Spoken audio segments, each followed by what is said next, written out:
G'day and hello beautiful people, it is Milmo here, back for more Walking Dead Road to Survival. That's all it seems to be lately, Road to Survival. But since coming out of retirement, there's just so much content and so much to talk about, so let's get straight into this one. It's all about the importance of your trainers when it comes to Ascendance and your legendary characters. Now, since the dawn of time, since this game started 2 years ago, trainers have been very important to your gaming experience and overall to your roster. At the very basic level, your basic trainers are able to get you fast XP for minimum food costs, which allows you to level up your toons fast, which is very important to everyone because we want to see our characters in action as soon as possible.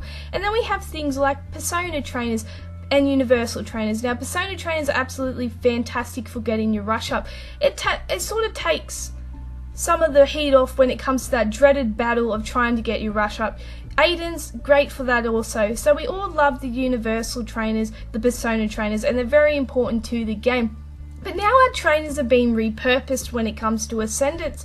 And when it comes to your basic trainer, you can now use them instead of your characters in your roster to be consumed by the Ascendance. So when it comes to the 8 characters, you've got to surround your source player by, depending on which rarity of character you're going for, whether it be the legendary, your epic, or your ultra rare. So of course Benedict, you can use him for your legendary Ascendance, you can use Basil when it comes to your epic Ascendance, and you can use Brady when it comes to your ultra rare Ascendance, which is very important because in the end that's going to get you more Ascendance because you've not yet started to drain the toons in your roster, and overall that's going to get you greater ones. And you know, 8 is a lot, and if you want to ascend a lot of players, it starts to add up, so it's very important to hold on to your trainers if you want to do a lot of ascensions. It will help you out in the long run.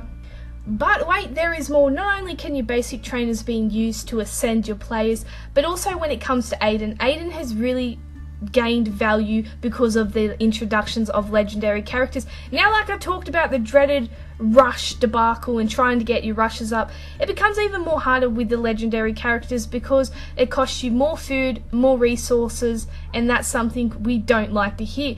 But when it comes to Aiden, we have the introduction of a few of new trainers to help the rushes. But Aiden, the universal good old trainer of Aiden, the one we hated getting, you will now love him because he can be used to up the rushes of your legendary characters, which is always great. It's going to save you resources, it's going to save you time, and it's just a fantastic news. Now we have, of course, Lilith available, is the legend trainer to get the rush up as well.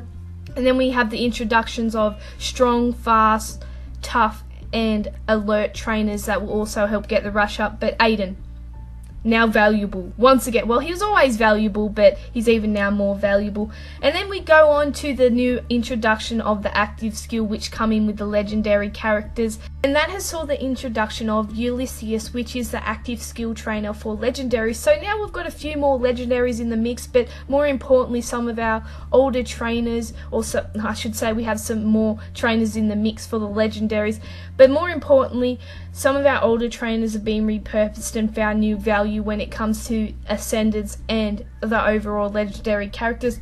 Well, that should be about it from me for this one, but as always, I do thank you for watching. Please do let me know how you're going with your legendary characters, and goodbye.